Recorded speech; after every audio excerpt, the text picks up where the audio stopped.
Dan kalau kita sudah mengalami perjumpaan dengan Tuhan, kalau misalnya lahir baru, roh Anda, kalbu Anda itu sudah nyambung dengan frekuensi surga. Ya nyambung, nggak perlu disetel lagi. Oh kaos, oke makasih. Ya. Kecuali yang belum mengalami ya harus di radionya di on-kan dulu, gitu ya. Kalau sudah lahir baru, ntar di on-kannya sama gelombang mana? Beda gelombang. Saya pernah ketemu orang yang namanya istilahnya diinisiasi. Katanya ya radionya di on-kan gitu. Begitu di gereja penyembahan, menggelepar manifestasi. Wah. Maka sekarang takut gitu. Main-main area roh itu hati-hati. Roh apa dulu? Kalau kayak gitu Pak, nanti kita di lahir baru lagi. Ya istilahnya kalau dulu yang dimasukkan tuh roh apa ya, kalau belum pernah lahir baru ya harus dilepasin. Karena misalnya terang itu kan Lucifer juga terang. Terus terang saya nggak tahu ya, karena roh itu kan dunianya sangat gaib gitu ya. Kalau nggak yakin gitu ya, makanya kalau di karismatik pasti ya kalau minta doakan ya berdoa aja kan gitu. Jadi kalau istilahnya diinisiasi gitu ya. Dan beberapa juga di WA grup pola hidup sehat ada yang Katolik itu begitu sempat kan waktu itu ada di bahasan Pak belajar dong Reiki, wah langsung yang di grup terutama grup keluarga bahagia. Kalau pola hidup sehat itu mengikuti agama, tapi yang keluarga bahagia itu Kristen. Jadi wah pada yang bercerita dulu diinisiasi resepsi gereja mau jadi lepas gereja ya, datang berdoa syafaat, datang pendeta doain kayak diusir lagi rohnya. Jadi kalau roh itu kadang ketemunya akan kelihatan ketika roh ditemukan roh. Kalau pas kemudian nggak tahu. Makanya kalau udah masuk roh itu kesehatan oke, kesehatan, jiwa oke. Akan masalah kepahitan sama. Jadi begitu masuk roh, saya mau berkata kita beda. Karena roh itu nggak main-main. Dari dimasukin yang lain, udah. Karena kita nggak rasa. Sampai suatu ketika ya tadi misalnya kita bikin penyembahan, tidak Tuhan dulu, nah baru yang roh palsu roh kelihatan. Ada yang pakai ular, ada yang pakai gerakannya kayak gerakan ular.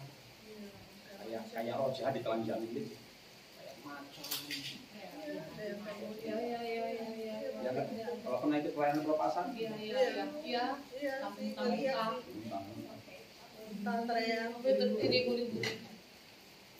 Jadi makanya saya bilang kemarin yang Kristen nggak usah ikut lah, karena ada masuk roh. Gitu ya. Kalau di sini ikut nggak apa-apa. Soal pelajaran kita pilih. Saya moderat, tetapi ya kalau udah bicara keyakinan, kayaknya enggak kan gitu. Kesehatan oke, hati oke, luka batin masih oke. Kalau udah roh harus jangan. Kalau kalbu itu roh, kalbu itu udah roh. Oh yang kalbu itu ya Pak? Iya. Ada manfaat. Itu tuh gimana sih Pak? Emang jadi kebuka gitu? Ya nggak tahu. Yang pasti yang saya jumpai orang-orang yang dibutuhkan begitu masuk Tuhan manifestasi. Jadi apa saya tahunya sih rohnya ada ilahi dan tidak ilahi ya. Oke, kita lanjutkan saja yang tidak ada hubungannya sama roh ya. Tapi kita konsep mindset. Gimana kita menghadapi peristiwa dan penjelasannya gimana? Mau dijelasin pakai itu ya kayak masuk akal juga gitu. Tapi nggak usah pakai itu bahwa Tuhan mengizinkan untuk kebaikan. Kita respon bener, baik bener lah. Ya. Kebakaran, naik kelas, dari berkat gampang. Kena hipno, rukun, suami istri, saling mencintai, malah dapat beasiswa. Ya. Kalau kita nggak rukun, mungkin juga nggak kepinggang. Ya nggak tahu, jalan cinta bisa jadi berbeda. Tapi sih saya, Gitu. pas tadi Bapak bilang ya, kalau suami istri udah sehati, Sepakat. itu tuh memang berkatnya tuh berlimpah. Dan ya mungkin karena saya ngalamin karena karena kalau dulu kan sendiri-sendiri ya, karena ya mungkin karena saya kolerik dan dia pragmatis, jadi kan capek gitu kan. Lama banget.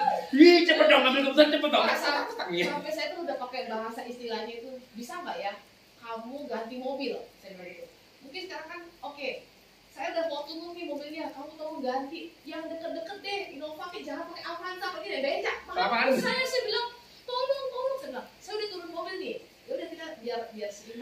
turun speed ya, kita Iya, kejar dong, dia kejar. gitu.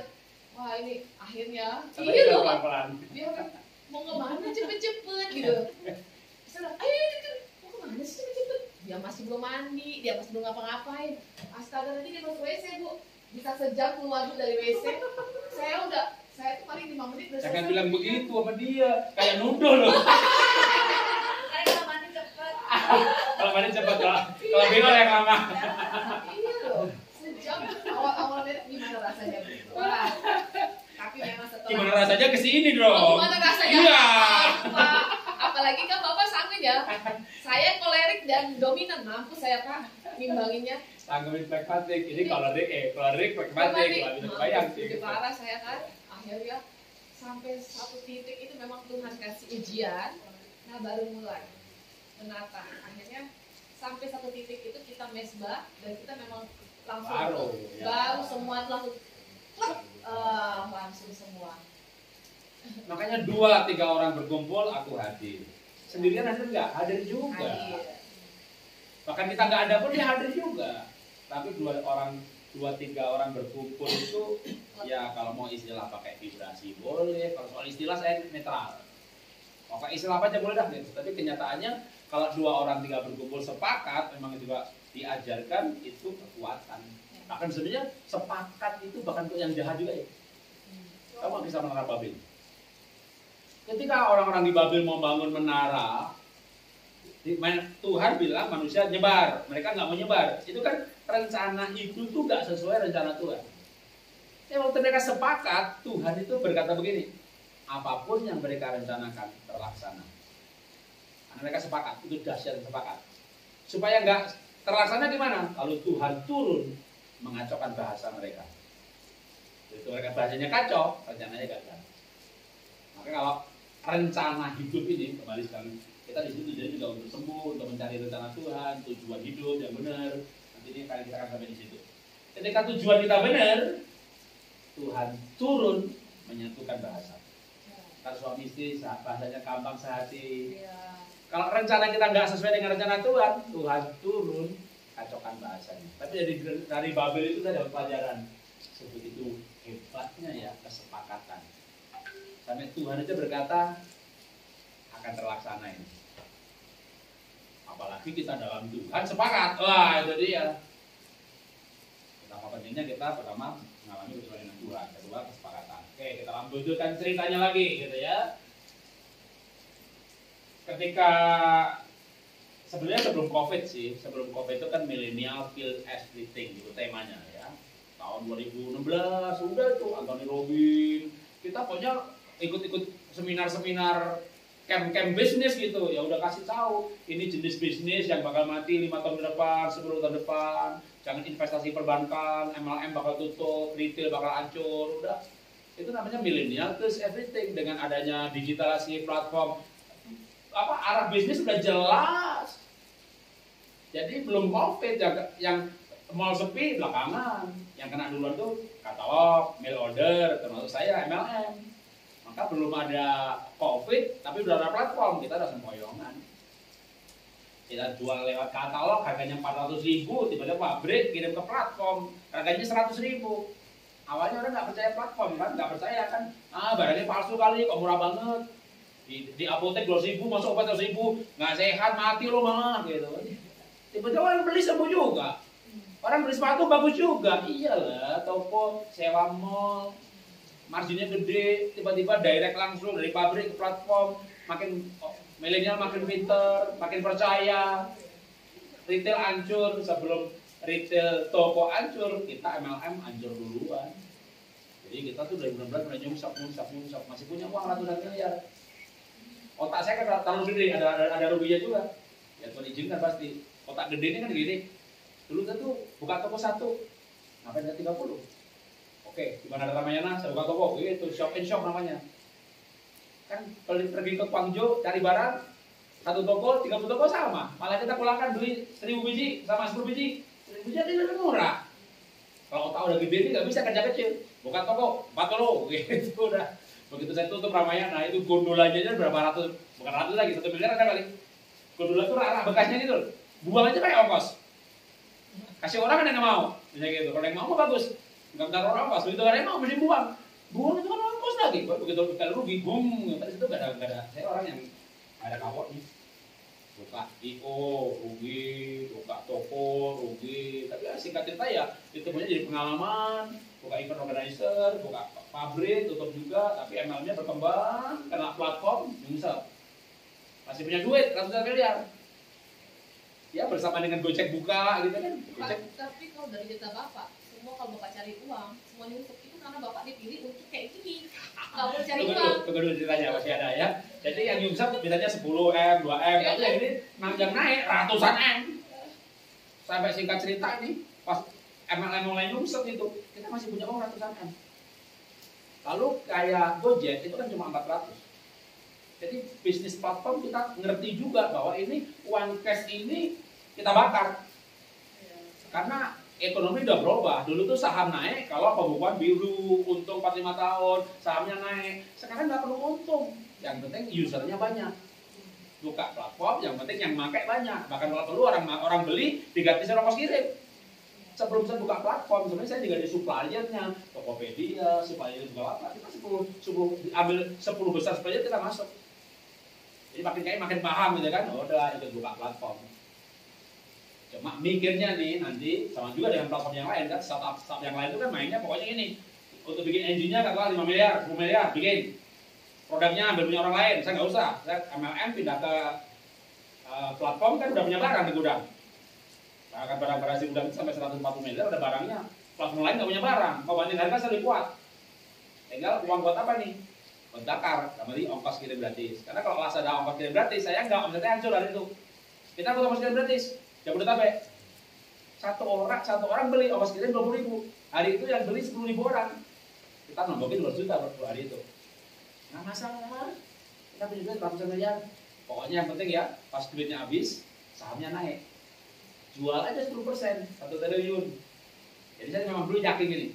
Kalau saya ini sukses, kaya raya. Kalau gagal, habis. Maka waktu saya bangkrut itu sebenarnya gak sedih. Karena itu memang dalam hitungan. Iya, itu. Udah hitung nih. Itu makanya saya lebih sedih waktu 400 juta hilang. Makanya itu soalnya. Nah, jadi ceritanya gini, waktu platform datang, kita juga buka platform. Nah, cuma begitu Covid datang, itu percepatannya terlalu cepat. Jadi masa transisi dari MLM ke platform menjadi terlalu cepat. Jadi Covid itu di luar dugaan. Kalau masih agak longgar sedikit, masa transisinya mungkin masih lebih enak.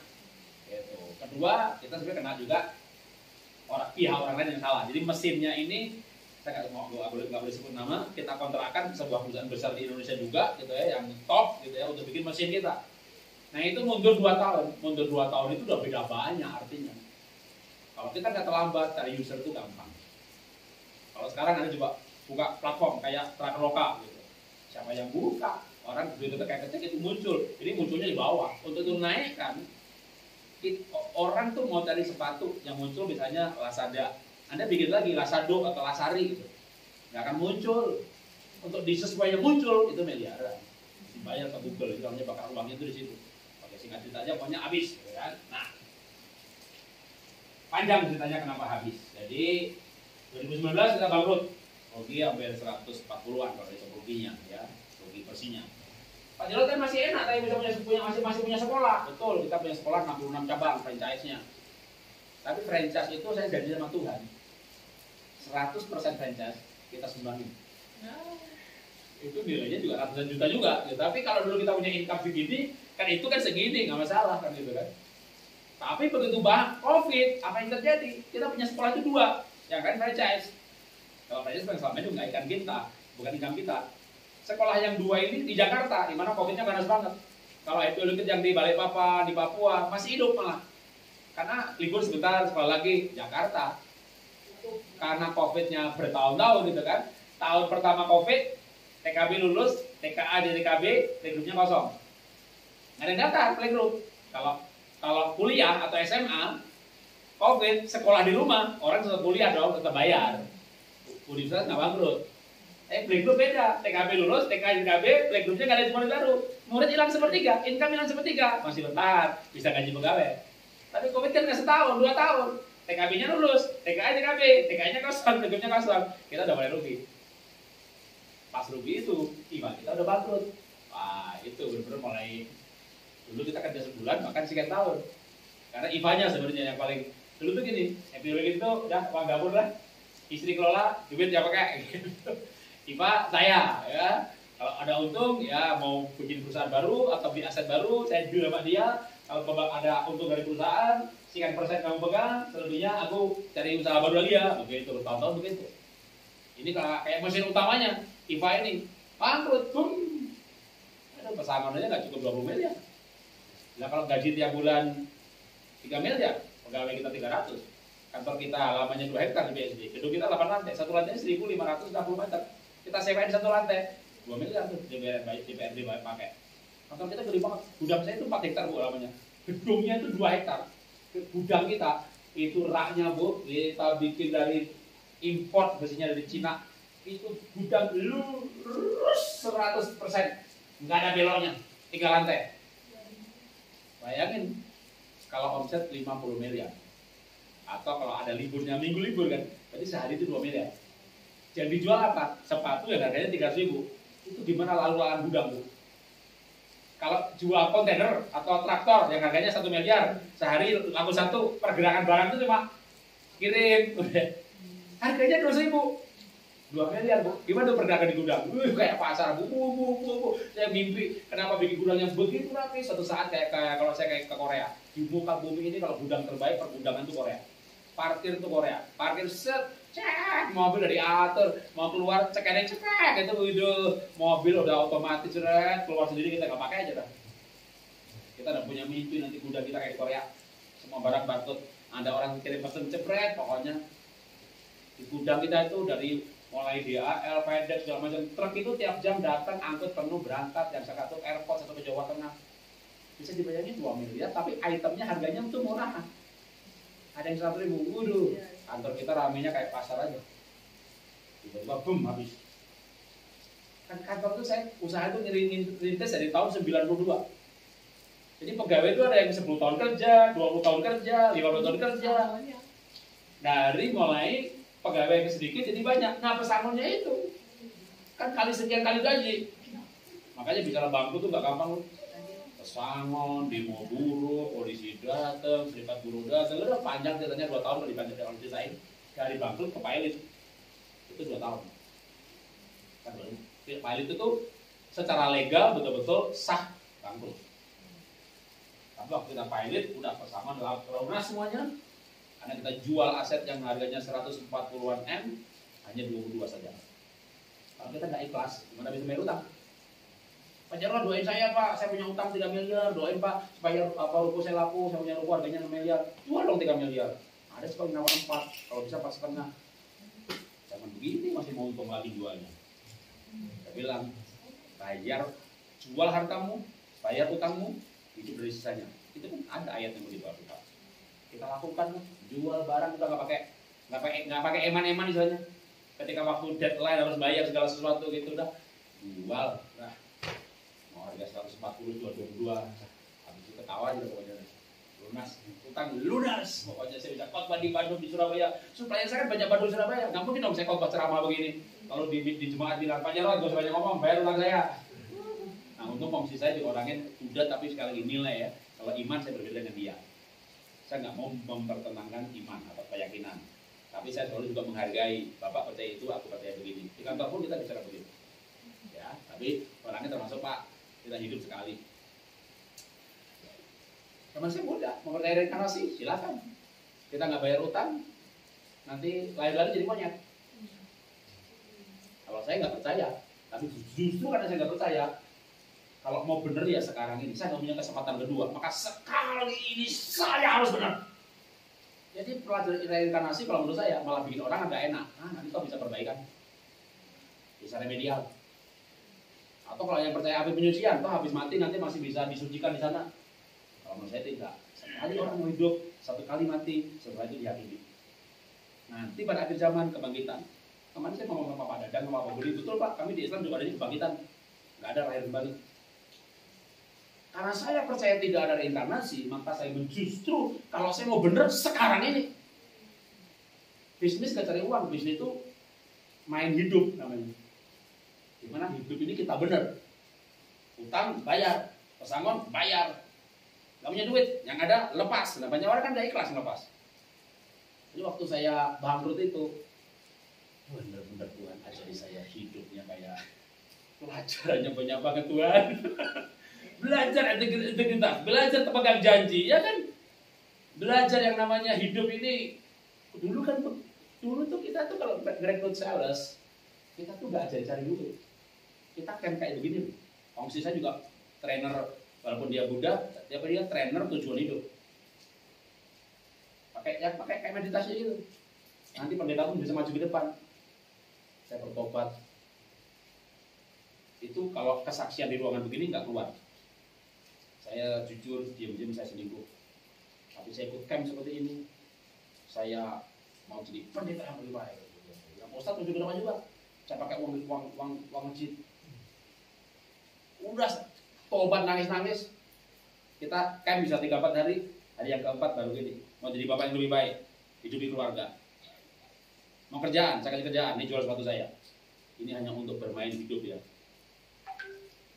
Ini hanya untuk bermain hidup. Tapi hidup tuh ini. Saya tuh gagal kelola perusahaan kayak begini. Kita bikin camp begini, orang nangis-nangis, orang minta ampun sama Tuhan. Saya juga nggak bawa agama saya. Kita ajari orang punya tujuan hidup itu, kenapa kita berkembang sampai jadi begitu bangkrut tuh kayak bilang Tuhan. Saya kelola perusahaannya kayak lebih daripada gereja loh. Cara ngelolanya. Kok perizinan bangkrut? Itu tadi. Untuk belajar namanya pegang janji, ya kan? Integritas, taat peraturan pesangon. Itu kan harus dipraktekkan. Waduh, nggak gampang. Begitu uangnya gede, nggak gampang. Uangnya gede, kan? Aduh. Fungsi saya sampai aku 4 hari dulu. Aku 4 hari meditasi dulu ya. Kalau dia agak rajin. Fungsi itu rajin banget. Ada masalah berat begitu udah. Apa kasih anaknya, dia ke puncak, dia punya villa. Udah 4 hari nggak bisa dihubungi. Paling dia tekan cek kosong di TV saya. Sama juga kalau saya pergi pelayanan, saya tekan cek kosong di TV. Nah, itu ada fungsinya tahun 92.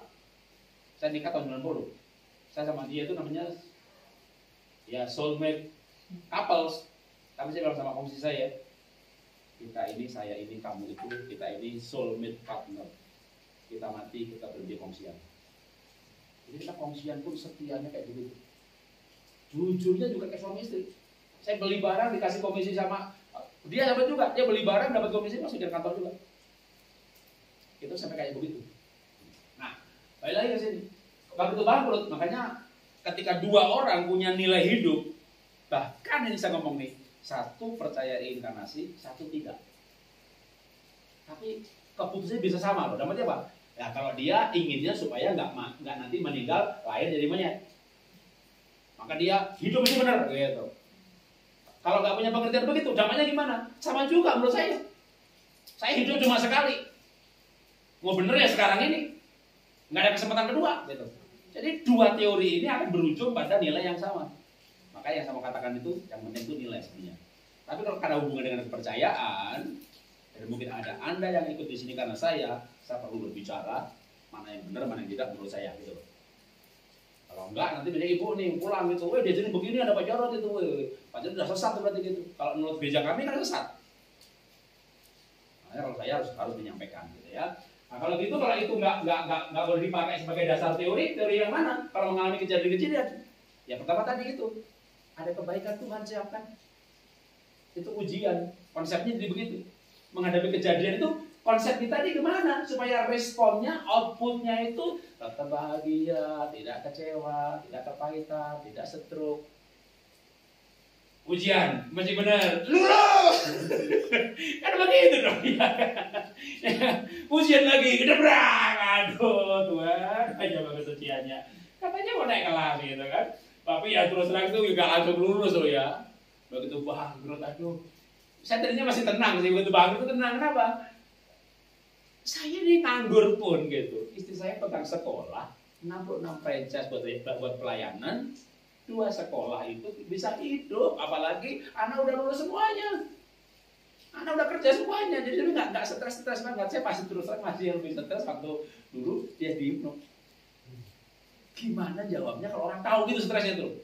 Belum dapat pelajarannya. Begitu dapat, lulus. Begitu bangkrut sebenarnya nggak berat-berat juga. Tapi ya kehilangan biasa punya duit banyak, tiba-tiba nggak ada ya. Aduh, nyanyi juga. Kalau saya meditasinya itu nyanyi. Setel lagu aja, makanya kayak gini gitu. Itu hidup saya. Setel lagu aja. Walau ku tak dapat melihat semua rencanamu, Tuhan. Saya teriak sama Tuhan, Tuhan, rencanaku Tuhan, Tuhan tahu kan aku tahun 90 masuk Jakarta, tinggal rumah bedeng, aku kerja keras, kerja rajin luar biasa. Aku punya rencana Tuhan. Suatu saat perusahaan ini go public, udah 5 tahun untung, omset sudah cukup untuk go public, tinggal melangkah aja ngurus. Kalau nanti go public, aku jadi komisaris, jadi pemegang saham, aku bisa punya passive income, aku jadi pendeta pensiun.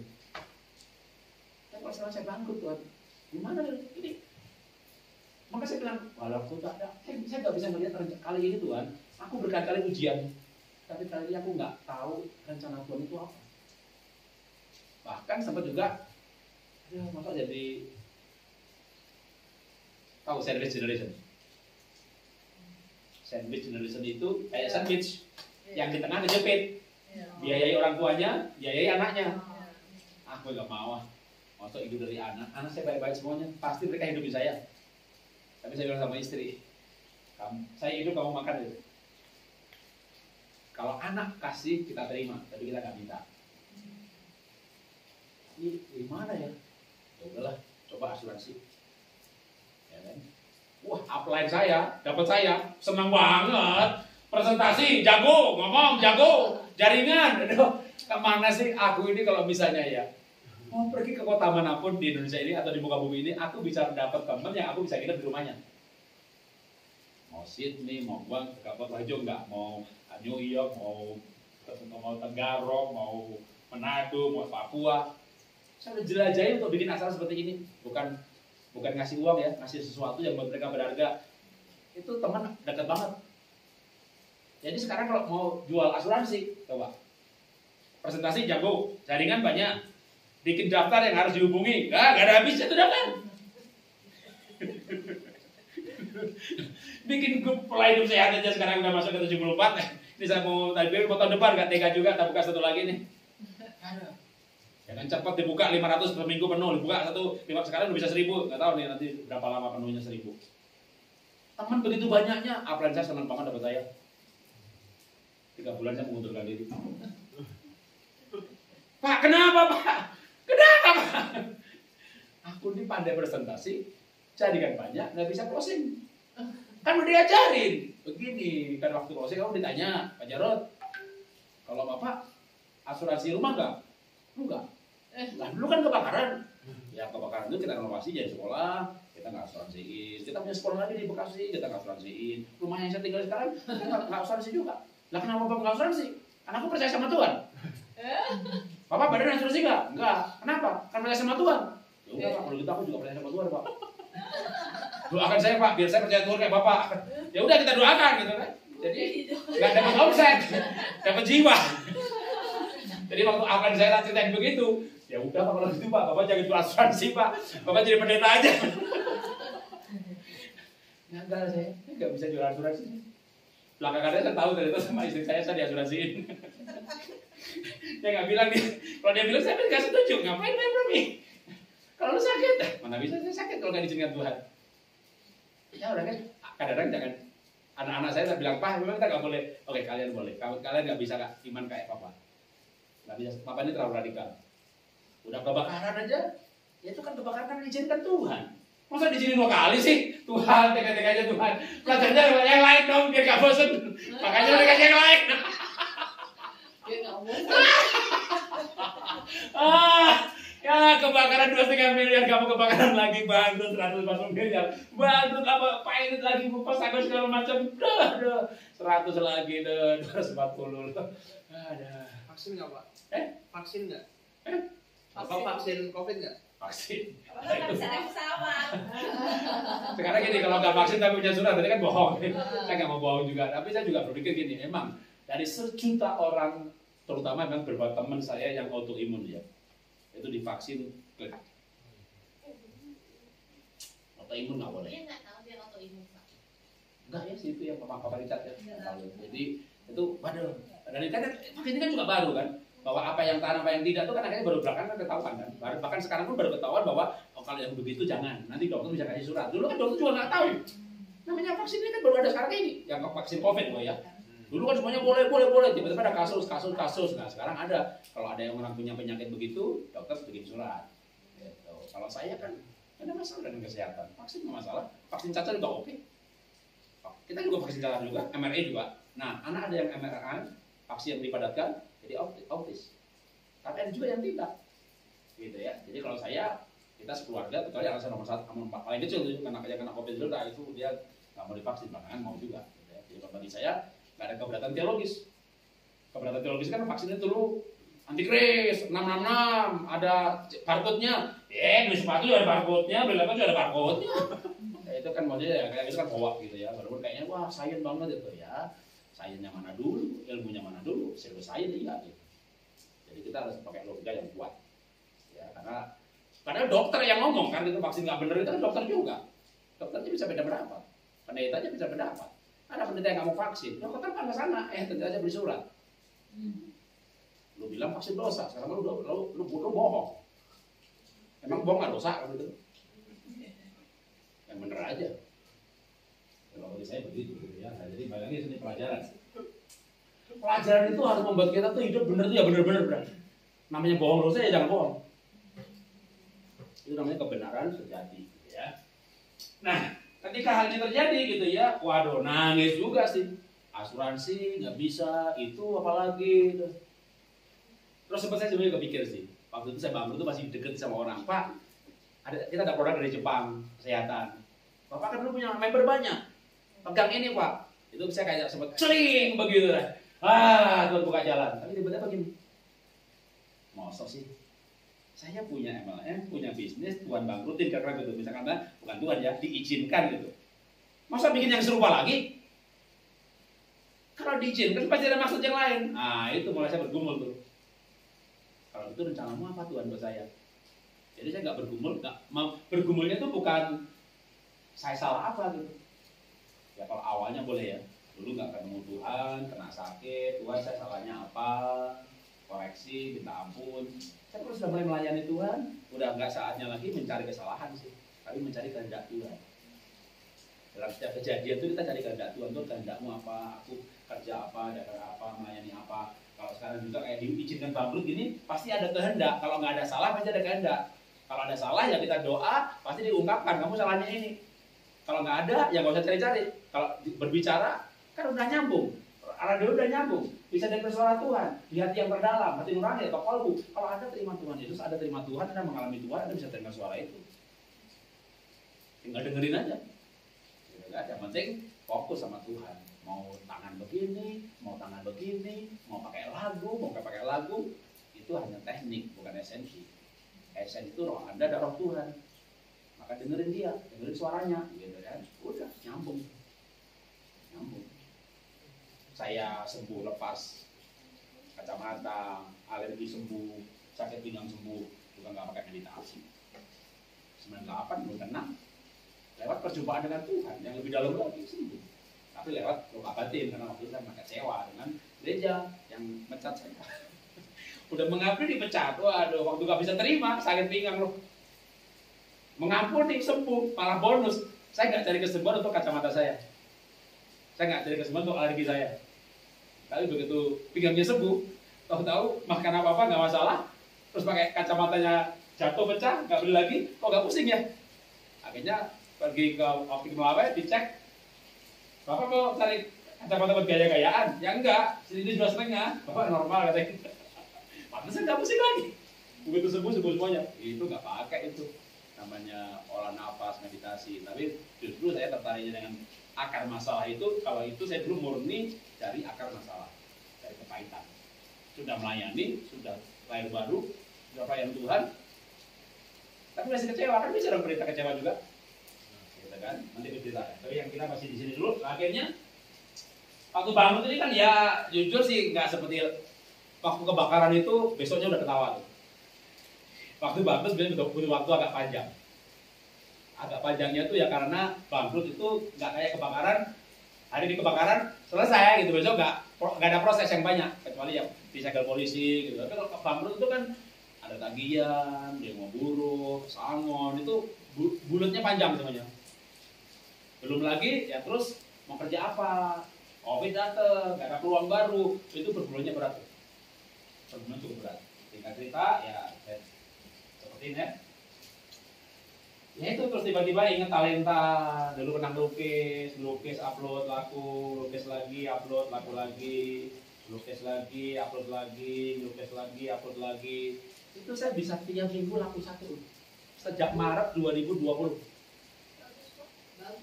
Tiap Maret, tiap minggu laku satu. Bisa mata singanya bisa bening kayak foto gitu kan. Itu padahal udah lama nggak lukis tuh. Yang cukup banyak suka ya yang singa ini banyak. Singa, macan, kuda, gitu ya, itu banyak. Mbak tuh pokoknya saya upload di Instagram, laku. Dulu Instagram saya kan followernya 50.000, tahu nggak? Itu baru 4 bulan jalan tuh. Instagram saya di-hack terus. Itu kayak ujian hidup itu benar nggak ada habisnya. Ujian itu nggak ada habisnya. Baru aja nyoba di.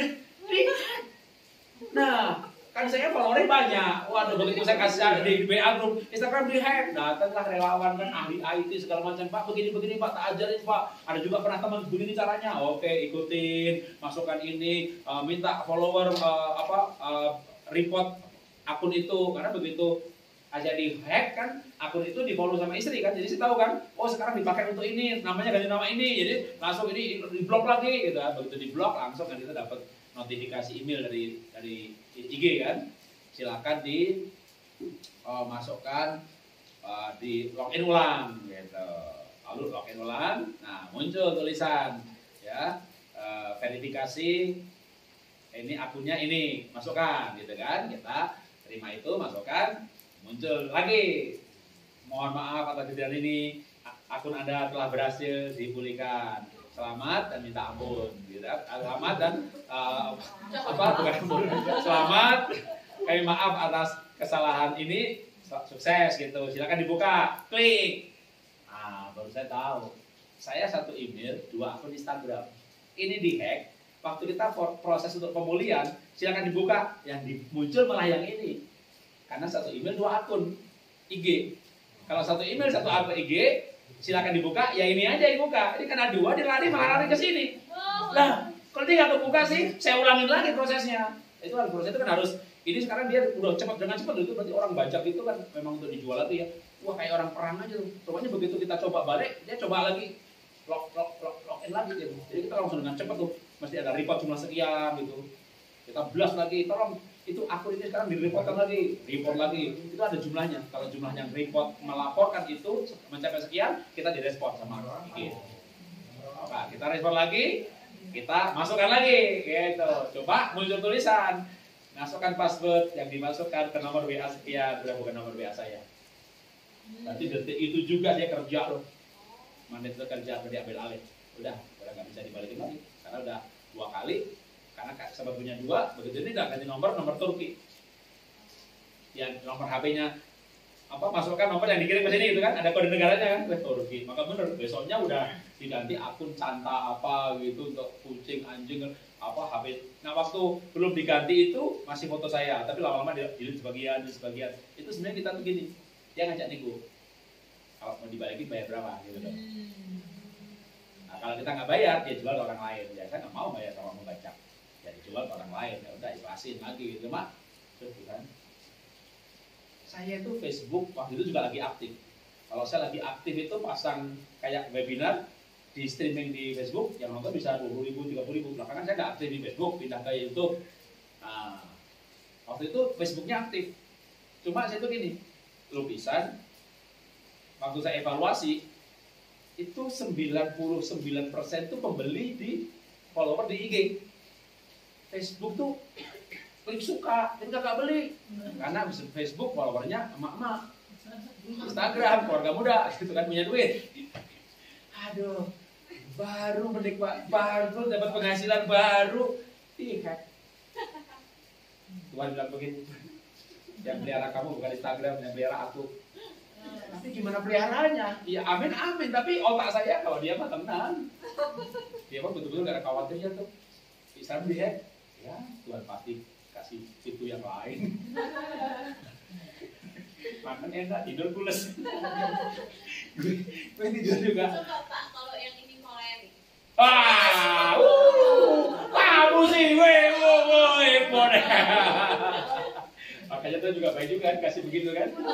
Udah teratur. Jadi, aduh, singkat cerita, tapi pembelian dari mana ya? Nah, saya dapat ide tuh sebenarnya pola hidup sehat itu. Saya belajar pola hidup sehat, belajar olah nafas, tak lihat orang lain gurunya nggak terkenal kayak saya, nggak punya pengalaman sembuh, tapi dia, iya, ada benar. Itu followernya dikit. Instagram paling followernya cuma 1.000 gitu kira-kira. Saya punya 2, 1 50.000, yang ini pun juga masih ada 2.000-an gitu. Ini Instagramnya dikit, YouTube-nya, subscribernya juga ada 2.000. Paling nggak waktu saya udah punya modal 30.000 gitu kan. Ngomong namanya siapa, nggak banyak yang nggak tahu. Itu pun yang ikut program baik memang murah. Ikut olah nafas itu sebulan 100.000. Tapi tak lihat ikut Zoom 300 loh. 300 kali 10.000 30 juta kan? Maksud saya nggak bisa dapat 500 itu kan? Oke, saya belajar malah. Dan dia tuh 100.000 satu bulan ngajari cuma bimbab 1, bimbab 2. Sementara saya sudah mulai belajar John Kabat-Zinn. Penjelasannya pun menurut saya waktu saya belajar nih, saya nggak puas dengan penjelasannya. Saya jelajahi kan dunia pernafasan, ya sampai ke John Kabat-Zinn sampai ini singkat itu jadi modul nih, launching dah. Satu orang 100.000 sebulan mau dah. Kalau banyak testimoni jangan sembuh kan ngajak yang lain. Kalau kemo nggak jadi, diabetes lepas obat. Saya diabetes lepas obat. 2009 karena pola hidup sehat. Dietnya Tan Sutien, saya bergerata, saya jalanin, lepas obat. 2017 saya minum obat lagi. Belajar olah nafas, lepas lagi. Sementara yang itu dia nggak punya kesaksian pribadi gitu loh. Jadi saya yakin kan, oke, launching gitu. Anak kena COVID Delta, sakit sampai sesak nafas 3 minggu karena belum divaksin. Waktu pingsan itu istri ketularan, pingsan juga di kamar mandi. Anak tak isolasi di lantai atas, istri isolasi di lantai 2 supaya anak nggak tahu kalau mamanya ketularan. Kalau dia tahu mamanya ketularan, dia stres nulari mamanya. Anak pingsan di lantai 2, saya nggak kasih tahu dia supaya dia nggak stres anaknya pingsan. 2 anak di Singapura nggak tahu kalau mamanya ketularan, karena 2 anak di Singapura tuh kayak paranoid banget ya dalam hal COVID itu ya. Wah jangan keluar. Satunya ketemu kamu, dia udah ngomong sama adiknya, dek, kamu jangan keluyuran, jangan ke kafe, jangan gini, aku masih pengen pulang hidup, papa mama lengkap gitu. Wah, anak nomor 3 nggak ada takutnya, ke kafe lah, makan ke restoran India lah, bener kan? Nah, COVID ya, takkan Delta dari India, ya berarti ke restoran India lagi. Dia nggak peduli COVID apa nih, nggak divaksin pun juga nggak peduli COVID, yakin sehat, namanya dia naik gunung, terjun diving, ya dia memang sehat. Tapi kena COVID, waduh, 4 hari susah nafas. Hari keempat, di kantornya dia 18 pegawai ketularan dia semuanya satu kantor. Yang satu ruangan kena semuanya. Makanya istri saya tuh ngantar dia PCR satu mobil. Padahal udah jaga-jaga ya. Kamu nyetir, anak di belakang, di dekat kamu jendela buka penuh, dekat anak di sana, dekat anak yang buka jendela penuh. Udaranya ngalir ke arah sana, udah ketularan juga. Pembantu 3, 2 sakit pulang kampung, yang ada tergeletak aja. Di rumah tinggal saya. Saya nggak mau anak saya di Singapura tahu mamanya sakit. Supaya dia nggak bilang gini, tuh mama kan ketularan kamu. Waduh, pembantu sakit. Ya saya nyapu, desinfektan. Duit lagi pas-pasan, untung ada ecoenzim. Bener pakai desinfektan ecoenzim, saya cari 1000 kali, tiap hari semprot aja. Habis semprot semua ruangan, ngepel juga. Tuh yang repot tuh makan. Istri saya ini cukup digital ya. Ngerti lah. Ya YouTuber juga, Facebooker juga, YouTuber aja dari tahun berapa, 2009. Tapi terus terang saya nggak install yang namanya Gojek, GoFood, Grab, itu enggak. Kenapa? Kita banget. Karena istri saya itu penolong yang ajaib. Jadi kalau saya mau ke airport, dia beliin Grab. Ngapain saya install? Saya mau beli kanvas, beli cat, saya nggak perlu beli. Tinggal berfirman, yang tidak ada menjadi ada kan firman. Dia yang beliin. Saya mau beli apa saja, dia nggak nanya mahal apa enggak, atau dia pokoknya apa yang saya bilang transfer ke situ, ini sekolah itu, mentara bangun sekolah, transfer sekian puluh juta, pokoknya apa saya bilang dia lakuin aja. Jadi ngapain saya? Saya bahkan juga nggak punya e-banking. Semua pemasukan, lukisan laku, ceramah, masuk duit dia semuanya, rekening dia langsung semua udah. Jadi tenang ini hidup. Tapi repotnya apa? Nah, waktu COVID, dia sebelum tidur jam 8, COVID nggak COVID, bangkrut nggak bangkrut, jam 8 tidur dia. Tapi sebelum tidur dia tanggung jawab, ya kan? Pesan makanan buat anak, begitu. Nah, repotnya anak ini, bangun jam 10, kadang-kadang sepanjang malam, buat tuh, nggak tidur, siang tidur. Itu juga, dia sesak nafasnya 3 minggu. Lalu sembuh, hilang balik rasanya 3 minggu lagi. Dia hampir setengah bulan tuh. Dia sesak nafas 3 minggu tuh, tiap malam saya zoom, nggak ada yang saya batalkan. Coba saya bilang sama anak, nanti kalau kamu bangun, tunggu papa selesai zoom jam 9. Malam-malam setengah 10 bangun. Tuh, makanan di depan meja, depan pintu kamu, papa udah kasih, gitu kan. Nggak suka pak, kayak omelet. Ya gimana? Mau nggak gojek agak bisa, aku mama udah tidur. Karena saya nggak kasih tahu dia kalau mamanya COVID. Hanya bilang kalau butuh makanan, tak kasih mama istirahat, saya bilang begitu. Aku pengen makan omelet. Udah kalau papa buatin, yang papa bisa. Pak Jarod, apa yang nggak bisa? Mau lukis pak, penting pak nih pasti. Oh, saya omelet nggak bisa. Tapi yang omelet kayak Tasmania apa? Itu nggak pakai minyak apa? Itu susu dipanasin, lalu telur dimasukin, kasih bawang putih, kasih gini, oke bisa. Pakai keju, oke. Pakai apa lagi udah? Pokoknya udah. Saya ke dapur masak loh. Di situ saya tertawa dihibur sama Tuhan. Apa susahnya masak botol COVID? Nggak tahu rasa dia, ya kan?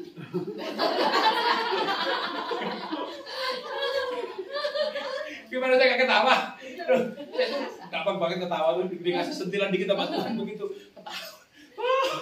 Iya, susahnya masak botol COVID, nggak tahu rasa, ya kan ya?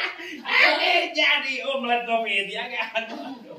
Saya kasih tahu teman-teman. Ini Chef Jarod, spesial Chef COVID. Ada COVID hubungi saya.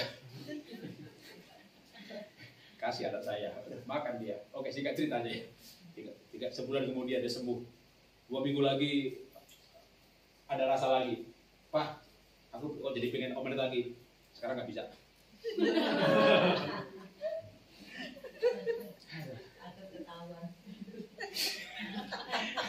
Sudah tahu rasa ya. Kita nggak bisa masak sekarang. Tapi saya mau cerita di sini. Jadi waktu anak COVID, itu anak saya pingsan 2 kali. Kalau saya membandingkan ya, 240 miliar hilang gitu. Aku tuh sedih, nggak sedih banget loh. Hidup kan kayak begini sederhananya. Jadi nggak sedih banget. Kenapa? Emang udah. Itu bukan kayak orang ditipu gitu loh. Ini ada 2 duit segini. Saya buka platform, sukses, triliuner. Ini kesempatan juga karena ada 2 kalinya. Kalau mau jadi triliuner sekarang ini, ya kan? Atau gagal dan 250 habis. Ya ternyata habis, ya sudah dong kan begitu kan? Gak sedih. Dan untuk anak saya 3. Nomor 1 wajahnya campuran. Nomor 2 itu wajahnya kayak mamanya banget, kayak opanya banget. Nomor 3, anak saya nomor 3 itu hidungnya kayak saya, matanya kayak saya, ngelukis kayak saya, suka ke gunung kayak saya, udah pokoknya kalau Jarod perempuan itu dia. Sesak nafas, pingsan, badan dingin, nggak bergerak, dipanggil nggak noleh, dipegang nggak respon. Oh ada tuh kayak jantung saya copot. Saya bilang sama Tuhan, aku bangkrut, aku nggak nangis. Tapi sekarang anak seperti ini Tuhan, aku nggak sekuat air Tuhan. Orang lihat aku orang tabah, ketawa. Tapi aku udah berapa hari nangis tuh. Itu kok anak saya makin susah nafas, cekuk, maaf ya, kayak anjing keserap loh, sepanjang malam loh. Anak COVID delta tuh, aduh, saturasi 92, tabung oksigen kosong, telepon dokter gak ada yang diangkat, waduh COVID delta itu kan rumah sakit penuh. Teman saya dokter kan banyak banget, Anda tahu seminar PHS, berapa dokter saya undangin semuanya, saya nggak pernah bayar semuanya, semua dokter gratis semua sama saya. Tapi kan mereka pasien 10 tinggal jadi teman dokter pun juga HP-nya tinggal di rumah merawat pasien, dia tidur. Jadi kalau saya WA pagi atau telepon 3 kali baru dia balas Pak, WA aja itu kalau aku dalam senang aku jawab itu dulu. Anak sesak napas pagi, jawabnya sore. Anak sesak napas keluar merah-merah bercak, tanya dokter, jawabnya besok. Kasih resep antioksidan antibiotik 40, di apotek cuma ada 6. antivirus 30 cuma ada 9, nggak tahu besok ada apa. Waduh, itu horor banget tuh waktu COVID di Jakarta tuh. Baru belakangan saya tahu kenapa antibiotik kosong tuh. Yang sehat pun beli buat cadangan. Yang sakit beneran nggak kebagian. Di luar negeri mana ada orang bisa beli antibiotik tanpa resep. Tapi itu buat betul-betul saya kayak bayang-bayang mau. Doa, anak bergerak lagi, pingsan yang kedua, aduh. Itu saya jantungnya kayak copot. Copot itu kadang nggak bisa cerita sama orang lain kalau anak pingsan. Nanti saya takut dia stres. Waktu anak pingsan yang kedua kali, saya tuh udah nggak tahu mau doa apa, saya doa begini sama Tuhan. Tuhan tahu kan, sejak saya lahir baru Tuhan, saya jarang minta sama Tuhan. Saya ketemu Tuhan tahun 82 sampai hari ini saya nggak akan berhenti melayani lo. Apapun yang terjadi dalam kehidupan saya makin menggebu-gebu melayani. Mungkin kalau saya sampai di surga kan nanti bukan sombong Tuhan, kayaknya buah saya udah banyak. Tapi anak saya masih muda belum pelayanan Tuhan. Saya bilang begini sama Tuhan, hidupkan anak saya, panggil saya. Saya sampai nggak kehilangan mau doa apa lagi. Saya bilang Tuhan hidupkan anak saya, panggil saya. Anak saya hidup. Saya nggak dipanggil-panggil. Makanya orang tanya saya, Pak Jarod, apa resep umur panjang Pak? Kalau dipanggil, pura-pura nggak dengar.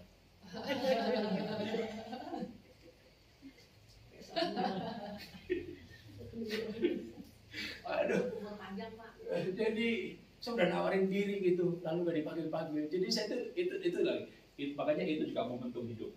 Ya, itu pada momentum. saat itu memang nggak bisa ke rumah sakit juga ya. Jadi lima rumah sakit yang nggak dapat. Ini mau bicara penuhnya kayak apa ya? Mau bicara penuhnya kayak apa ya? 2 minggu sebelum anak saya sakit, saya tuh ceramah di gereja yang gembalanya itu adalah keluarganya pemilik Siloam. Itu keluarganya itu punya kan banyak yang pelayanan. Udah, itu saya khotbah di kantornya, khotbah di gerejanya, seminar hari Sabtu, hari Minggu juga khotbah di gerejanya, tiap tahun rutin bahkan 2 minggu sebelumnya. Ya rasa tenang dong, dapat dong, istri hubungin, Bu, kali ini betul-betul memang nggak bisa bantu. Kalau mau sih tetap antri di UGD. Nanti kan orang tuh ngantri, antrinya kadang kacau urutannya, kita bisa selipin, gitu. maju. Tapi saya sempat ada teman juga yang itu kan yang ini kena kejadiannya kita tahu kan. Wah dia bilang, ini gue lagi di Siloam nih, udah 8 jam nih. Kalau memang mau datang juga nih, ya kamu pasti belakang saya, tapi di mobil bawa pampers, bawa ini. Waduh, berapa lama lagi? Ini udah 11 jam kita pulang nih. Kalau antri lalu pulang, psikologis paling drop yang pasti. Ya kayak orang berdoa mati aja. Gak dapat tempat. Saya dapat kabar lagi dari Pak Risasurin, Pak. Udah isoman di rumah aja dah. Jemaat saya nih dipanggil Tuhan dalam antrian gitu. Waduh. Kalau wahyu ini suasananya. Udah saya bilang sama anak sama istri, gak ada rumah sakit, adanya rumah sehat. Gak ada dokter di sana. Saya rawat di rumah. Gitu. Masih yakin tuh, saya ketularan. Mau bantu gelebak lagi juga. Waduh. Makin udah tinggal cuma punya Tuhan kok aja tuh. Nah, lalu pelajarannya di mana nih? Singkat cerita kan anak sembuh, saya nggak dipanggil-panggil. Itu tuh momentum bagi saya loh. Anak COVID itu momentum bagi saya. Sampai hari itu saya kayak pikir, kamu ini siratnya perpanjangan loh. Kamu udah nawarin diri dipanggil. Sampai istri saya itu, makanya kalau doa jangan macam-macam, jangan ngomong macam-macam. Nanti kalau dipanggil beneran gimana? Saya nggak kuat kehilangan dia. Saya nggak kuat kehilangan anak. Kalau yang dipanggil kan dia kehilangan. Lincinya kayak gitu kira-kira sebenarnya. Saya terus terang, saya kehilangan duit ratusan miliar nggak sedih loh. Tapi saya nggak kebayang loh kehilangan istri atau kehilangan anak. Saya sampai bilang begini sama Tuhan, jujur Tuhan. Kalau mungkin saya kayak memberhalakan keluarga itu hampir-hampir Tuhan. Tapi aku itu nggak memberhalain keluarga loh Tuhan. Aku itu sayang keluarga. Tapi saya menganggap sekarang ini saya ngerti sekarang ini. Dulu saya, panjang cerita, kalau mau cerita itu panjang banget. Di Aceh mau mati pernah, di Sangir Talau saya naik kapal, ombaknya kayak nggak tahu 6-8 meter mau mati pernah. Saya mau mati berkali-kali. Setiap kali mau mati itu kayak komitmen ulang. Nanya Tuhan, duit itu hanya untuk sampingan, perusahaan itu hanya sistem ngajari orang hidup, bermain hidup ya jualan, tapi jualan yang jujur. Jadi kita atur perusahaan itu kayak untuk tempat bermain hidup, konsepnya begitu. Mau mati lagi di mana? Aduh panjang ceritaku gitu ya. Tapi singkat cerita tuh kebakaran, komitmen lagi. Nah begitu anak ini gitu ya. Waduh komitmennya udah kayak Tuhan tuh kayak kasih momentum lagi gitu. Untuk apa? Untuk benar-benar hidup itu bagi Tuhan gitu.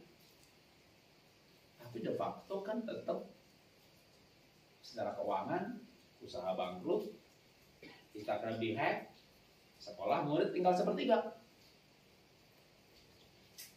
Tapi begitu Tuhan, saya mau launching program itu, Tuhan bilang gratis kan. Terus di mana hidupnya gitu. Saya pelihara kamu. Nah ini mau dari sini, bisnis kesehatan bisnis bagus gitu kan. Macam bilang gratisin.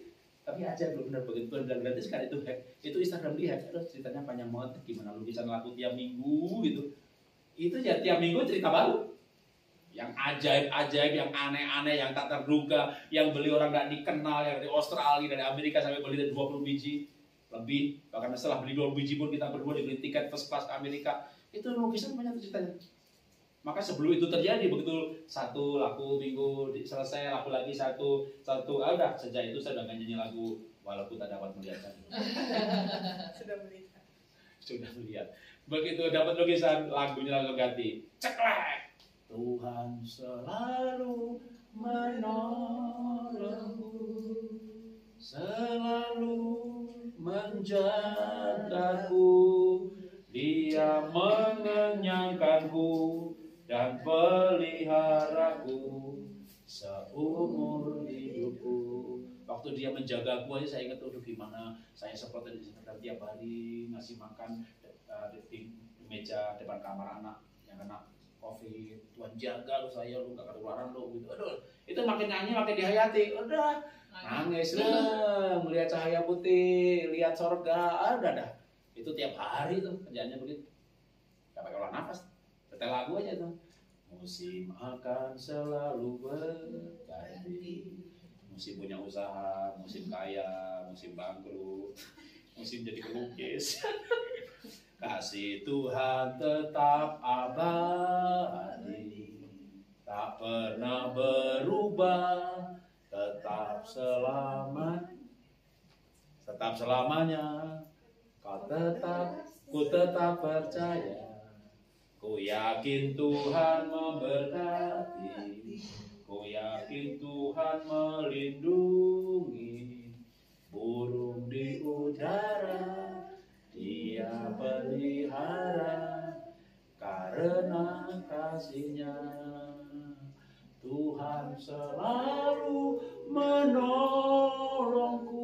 Pokoknya dapat order lukisan, pencet lagu itu, melukis itu nangis bukan nangis sedih, nangis dijamah Tuhan, nangis merasakan pemeliharaan Tuhan. Ajaib banget. Aduh. Nah, waktu saya dapat order pertama nih ceritanya lagi nih, kan butuh duit kan. Ada orang tahu lagi, dulu saya hobinya ngelukis. Pak bisa ngelukis? Bisa. Udah lama enggak sih. Saya mau ngasih hadiah ke jenderal nih, dia pengusaha. Saya pengen ngelukis lukisan macan.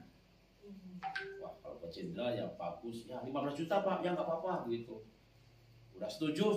Pak biar cepet aja Pak, kasih DP sekalian gitu. Oh itu kasih foto lukisannya yang pengen dia lukis, lukisan dari Google, bukan lukisan sih, foto. Pengen yang kayak gini Pak, susah. Sudah berapa belas tahun nggak lukis. Saya bilang anak saya, Kevin, kamu kan pintar lukis, kamu yang lukis. Nanti aku bikin backgroundnya. Papa tanda tangan depan, kamu tanda tangan belakang ke atas. Jadi kita nggak bohong. Aku bikin backgroundnya aja, dia yang bikin loh. Bagus, bukan yang ini ya, bagus banget ya. Ya upload Instagram. Karena gara-gara itu order lagi. Macan lagi. Aduh saya bilang sama Tuhan saya gak mau ngerepotin anak terus-terusan. Walaupun waktu itu uangnya tak kasih anak mau juga sih gitu. Masa sih gak bisa gitu. Saya ngelukis loh, jadi loh. Jadi ya. Jadi, aduh orang Samin tuh kadang kerja dulu mikir belakangan, iya dulu mikir belakangan, terima order dulu mikir belakangan. Aduh, Tuhan aku udah belasan tahun gak melukis nih. Wah itu hebat loh. Oke makanya saya mau ajarkan apa sih dari cinta ini. Pertama kecepatan, kedua kapasitas. Jadi misalnya gini, Anda dapat pencerahan, energinya 1000, oke, boleh, energi 1000. Tapi mau disalurkan kemana? Anda butuh jaringan, Anda butuh kapasitas. Nah hebatnya tuh Tuhan itu, Dia naikkan kita. Itu sak jaringannya, sak kapasitasnya, sak jalan-jalannya, bahkan sak talentanya. Dari mulai melukis pelan gitu. Aduh, saya seminggu bisa melukis 4 lukisan dalam 1 minggu. Saya bisa kerja 4 kanvas sekaligus. Anda bisa bayangin, Pak, Bapak seminggu laku, bahkan kalau saya hitung sih, sebulan 5-6 lukisan. Bapak bikin berapa lama? Sebulan bisa 6? Enggak sih, seminggu 4. Sebulan 16. Saya bisa kerja langsung 4 lukisan, 5 lukisan bisa. Loh, saya itu bisa kuliah dengerin ceramah teologi, ngetik buku parenting bisa kok. Dan saya kumpul. Telinga saya buat dengerin kuliah, otak saya, mata saya kerja yang lain saya bisa. Saya multi talentnya benar-benar multi talent yang kayak nggak masuk akal gitu. Kalau bicara misalnya apa Pak, saya mau bilang kecerdasan melampaui akal, seperti itu saya ngalamin semuanya. Saya ngalamin yang namanya tidur tuh kayak ngimpi nulis buku, bangun tidur di print kayak gitu. Jadi kayak, nah pokoknya kayak yang kalau orang cerita tuh bener nggak sih atau bohong nggak sih gitu? Tanya aja istri. Saya pergi ke Amerika, ke Colorado, cuma 3 hari, 4 lukisan jadi, pakai akrilik yang cepat kering, saya bagi-bagi berita di sana. Jadi saya tuh bawa cat minyak, ngecat akrilik dari Philadelphia ke Denver, tapi dari Denver ke New York. Jadi koper gede-gede saya udah kirim ke New York. Itu mau berangkat tuh Tuhan bilang begini, catnya di bawah. Saya mau kabin doa aja nih, biar nanti sampai Denver pas waktu ke New York itu nggak usah bagasi, nggak usah nunggu. Jadi cepat istirahat karena besoknya flight balik Jakarta. Oh, saya bawa tuh catnya. Ternyata di sana ketemu pendeta ini, pendeta itu, teman-teman lama gitu. Kasih dia mereka gratis. Udah, bikin aja lukisan. Sampai ya, kan saya kirim rumahnya pendetanya kan. Tinggal pergi sebentar. Jadi 3 hari jadi 4 lukisan itu perharinya cuma sejam aja, nggak lama juga. Saya tuh Gede itu Pak. ya, Enggak, kecil. ya kalau yang bisa, tapi gede-gede juga sama sebenarnya. Kayak begini, ini sebesar begini begitu, ya seminggu bisa 4. Kenapa? Itu loh Tuhan itu ya. Oh, 1 jam aja kamu 1 hari, 1 jam itu kerjanya. Jadi kan satu hari ini 3 menit, ini 1 jam, total 2 jam ya kan, tunggu kering aja. Kalau sekarang dikerjain terus, jadi total 1 lukisan itu kira-kira 8 jam jadi. Tapi itu nggak bisa 8 jam dalam 1 hari, karena dari proses 1 ke proses berikutnya nunggu kering. Tapi kalau pakai akrilik, karena keringnya cepat, itu dalam waktu 4 jam total bisa jadi selesai. Kenapa? Nggak pernah salah. Jadi bahkan kalau misalnya kayak bikin menorah, itu kan lampu nih. Menorah itu lampu yang kanan kirinya bentuknya begini. Ini tiang, ini lilin. Menorah itu yang tempat untuk pasang lilin. Itu kan itu tiang. Terus dia begini. Coba bisa nih, kalau salah ganti lagi, salah lagi. Itu cat kuas simetris.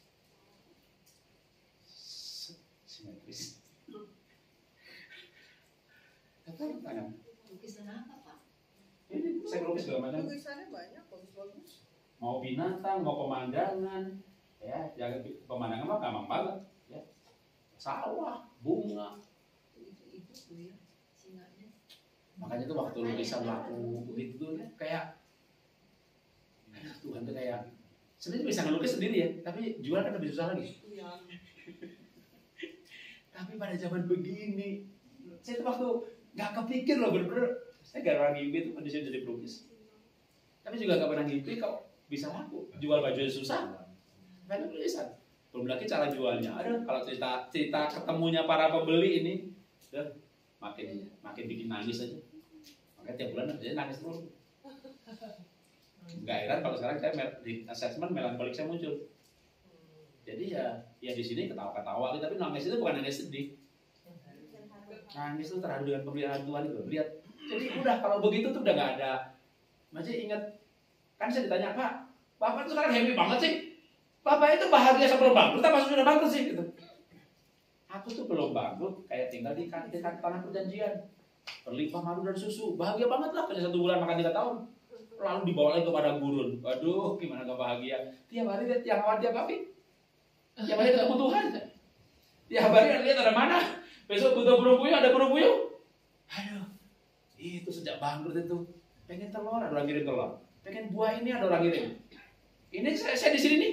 Kalau lihat Instagram saya di story saya enggak ya ngapainnya di bapak ya. Ini saya di sini nih, di rumah ini datang nih ikan salmon, fresh salmon datang juga apa namanya tuh jeruk impor dari satu keranjang. Kalau datang tuh satu keranjang. Satu lagi apa? Susu almond yang bubuk yang ngeringinya itu enggak pakai pemanasan. Jadi itu nanti kalau mencairkan pun ya kayak kopi instan, enggak ada ampasnya sama sekali. Jadi almond digiling, diperes dalam proses dingin, lalu dikeringkannya dengan sprayer dingin. Jadi nggak ada pemanasan, pasti vitaminnya nggak rusak. Itu produk premium. Iya, milk salmon namanya, milk almond. Itu saya baru terima nih 1 dus. Tapi ya memang kalau gitu saya tahu diri. Nanti saya buat videonya, saya endorse itu. Tapi yang susu yang telur itu 3 minggu sekali 1 dus besar 8 layer. Nggak pernah beli telur lagi. Saya nggak tahu nanti almond ngirimnya berapa sering gitu susu itu. Kalau dia kirim juga tiap bulan, ya udah nggak pernah beli lagi. Sampai badai-badai juga orang kirim. Lukisan, aduh, bener-bener kayak di padang gurun. Memang di padang gurun gitu kan. Kalau dulu kan kerja duit banyak, tapi tiap hari itu kayak lihat Tuhan aja udah. Baik lewat penglihatan cahaya-cahaya atau lewat yang nyatanya nih lu. Nyatanya bukan pikir-pikir, bukan rasa-rasa. Gimana, Pak? Bisa khotbah? Ya bisa lah. Tujuan hidup saya memang pengen mewarai orang lain. Mau tanggal berapa? Jam berapa? Cocok. Oke, bisa. Maaf ya Pak. Aneh nih orang. Kalau kita bilang bisa, itu bilang terima kasih dong. Enggak Pak, maaf. Kita mau bilang nih. Kita nggak bisa kasih terima kasih. Kalau kita jadi pembicara diundang, jadwal udah cocok, lalu bilang, tapi nggak dibayar. Bilang apa? Ya udah. Atau bilang begini, dari tadi kan ngomong gitu. Nggak mungkin kan? Ya pasti ngomong ya udahlah. Ya, apalagi ini urusan rohani. Oh ya nggak apa-apa lah, nggak apa-apa di pelayanan begitu kan. Dalam hati ngomong apa kan bisa lihat beda gitu kan. Ya, tapi kita tulus bilang nggak apa-apa gitu, nggak apa-apa. Tapi maaf ya Pak, bilang maaf lagi coba. Terima kasih kayak gitu kan. Enggak Pak, kita minta maaf. Kenapa? Nanti kalau yang Bapak datang ke tempat kita, maaf ya Pak ya, paling kita nggak sampai 20 orang. Gitu. Jadi persekutuan doa kecil, orangnya dikit, kagak bayar, berani panggil Pak Jarod. Ya, nggak apa-apa lah, tetap nggak apa-apa juga. Masa gimana? Ya udah nggak jadi gitu. PD kecil nggak bisa dong ya, masa bilang nggak jadi gitu. Oke. Singkat cerita dia udah tinggal 2 hari, minta maaf lagi. Pak, maaf Pak. Kenapa? Kan COVID nih, jadi kita nggak batal sih, tapi nggak jadi onsite Pak, online saja. Itu nggak usah minta maaf, saya nggak usah keluar bensin, bagus. Bagus, udah, Zoom. Saya sih tanya jawab. Coba apa pertanyaan pertama? Pak, minta dong tulis nomor WA-nya di chat, biar kita tahu kalau ngomongin Bapak. Cari pembicara, undang ke kantor kamu, atau lewat Zoom, tanyain nomor WA-nya, ngasih nggak? Yang nanya bukan panitianya loh, kalau panitia kan tahu pasti nggak nanya dong. Yang nanya kan pasti jemaatnya, bukan panitianya. Apa jawabnya pasti? Hubungi panitia. Hubungi sekitar saya gitu kan. Ada sih yang kasih. Tuhan aja saya rendah hati. Tuhan bilang ini udah bangkrut lo, gak usah sombong. Udah gak punya duit, sombong pula gitu kan. Ini nih kalau usah dipakai. Saya tulis. Maka sekarang ini kan WA group itu kan saya adminnya saya sendiri tuh 74 WA group, semuanya tahu nomor WA saya. Udah di Zoom di mana aja tanya, tak tulis WA saya udah gitu. Udah selesai. Pertanyaan yang lain dijawab, Zoom selesai. Bener 2 hari lagi ada yang ngomongin. Pak, saya kemarin yang nanya nomor WA Bapak yang di pesan doa ini. Oh iya, ada waktu mau ngapain lagi nih? Mau minta maaf lagi nih. Pak, saya mau beli lukisan. Aduh, dalam hati saya nih. Tahu nggak nih harga lukisan saya gitu ya? Kalau udah doa kecil nggak ngasih PK mau beli lukisan gitu kan. Oke Pak, itu sebelum ngomong saya pikir biar cepat aja, kalau enggak ya gitu kan. Sebelum ngomong mau lukisan apa, tak kasih kita langsung daftar harga gitu ya. Harga segini, ukuran segini, harga segini. Ya pokoknya kalau segini 30 40 cm itu 5 juta kira-kira. 60 90 10 juta gitu ya. Lebih gede lagi ya 25 juta. Tak kasih daftar itu. Oke Pak, mau pesen 4. Tanya, Bapak dari mana gitu? Aku dari Papua. Loh, itu pesan doa Tangerang, kampung. Kok Bapak bisa ikut? Aku lihat brosur, Bapak Zoom. Aku udah lama cari Bapak, dapat brosur, ya saya login. Jadi Pak, aku minta Raja Wali 1 Domba sama singa satu, ini satu, ukurannya segini-segini ya Pak ya. Tolong dihitungin harganya. Kalau orang nggak punya duit itu ngitung sendiri terus nawar. Kalau bos minta dihitungin, minta ini bos. Udah, saya hitung, tak kasih harganya, minta rekening ditransfer 39 juta. Itu cerita ini sering tak pakai tuh kalau untuk para hamba Tuhan. Pendeta, hamba Tuhan, pembicara ya, pelayanan jangan pilih-pilih ya. Tempat kecil gratis 39 juta. Aduh, itu langsung nyanyi lagu. Musim akan selalu berganti. Kasih Tuhan tetap abadi, tak pernah berubah, tetap selamanya. Kasih setianya ku tetap percaya. Saya paling senang refreshnya sih. Tuhan selalu menolongku, selalu. Itu udah kalau ada ngalami Tuhan. Lalu kejadian selanjutnya Anda ngalamin begitu. Komunikasi sama Tuhan tuh cun terus, gelombangnya tuh on terus, udah gak ada putusnya tuh, gak ada putusnya. Udah kalau ngalamin begitu tuh udah bener loh. Makanya Daud tuh bilang, atau Amsal berkata, perjumpaan dengan Tuhan itu emas mermata jadi kayak gak ada artinya. Kita pernah pegang duit, kita pernah punya saldo, kita pernah ke luar negeri, kita pernah dulu di hadapan Tuhan, Tuhan kasih pengalaman ke situ. Nah, dikasih duit itu seneng. Tapi ketemu Tuhan itu juga senangnya beda. Dapat pencerahan itu senangnya beda. Kita kayak yes, menang. Itu senangnya nggak hilang-hilang gitu. Kita bayangin lagi sekarang aja masih dapat energinya. Masih dapat energinya. Naik energi kita dari level-level itu cepet, itu nggak pakai lama.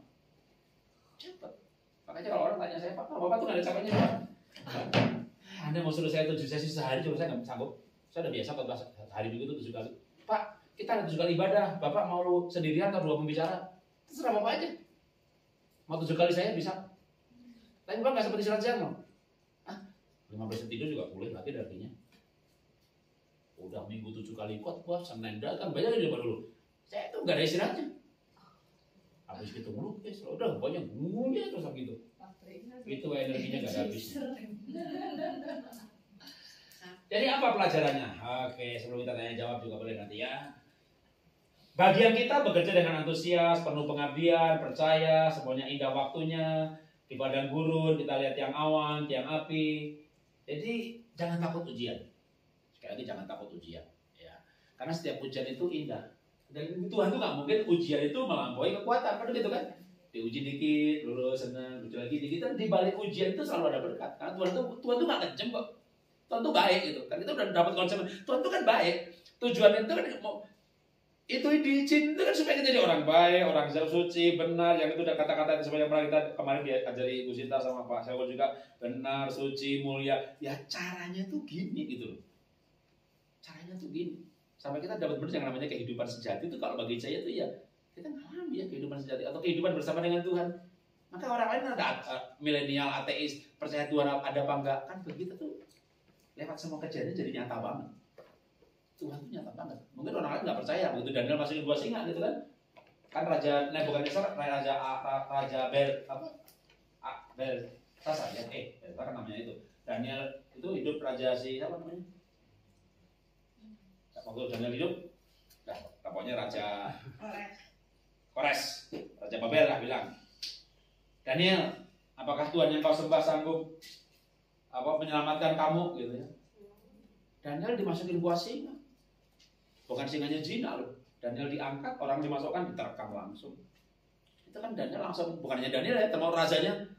Makanya raja kan langsung bikin tulisan, semua negara jajahanku harus menyembah Allahnya Daniel. Karena langsung Tuhan itu nyata banget. Tapi kadang Tuhan nyata itu dalam masalah kan begitu.